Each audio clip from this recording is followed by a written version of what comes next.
Hello everyone, good morning সবাই। আমার আরও একটি নতুন এক্সারসাইজের ভিডিওতে সবাইকে স্বাগতম জানিয়ে আমি আবারও প্রতিদিনের মতো এক্সারসাইজ শুরু করলাম। গতকাল সকালে ছিল আমার টিউশন পড়ানো, এই কারণে যোগব্যায়াম আর করা হয়ে ওঠেনি এবং ভিডিও আপলোড হয়, তাই আজকে দেরি না করে সকাল সকাল চলে আসলাম প্র্যাকটিস করার জন্য।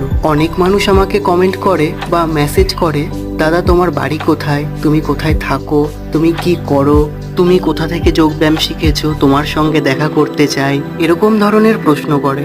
আমি আগেই বলেছি আমার বাড়ি নবদ্বীপ এবং আমার গ্র্যাজুয়েশন কমপ্লিট হয়ে গেছে। আমি টিউশন পড়াই, তার সাথে জবের চেষ্টা করছি। আমি কোথাও যোগব্যায়াম শিখিনি, আমি নিজে নিজে প্র্যাকটিস করি ফোন দেখে। আর নবদ্বীপে চলে এসো, অবশ্যই দেখা হবে। আরও একটি মেসেজ আসে, তোমার ফোন নাম্বার দাও। চাইলেই কি সবকিছু পাওয়া যায়? আমিও তো অনেক কিছু চেয়েছি, আমি কি অনেক কিছু পেয়েছি? এখানেই ভিডিওটা শেষ করলাম, সবাইকে টাটা।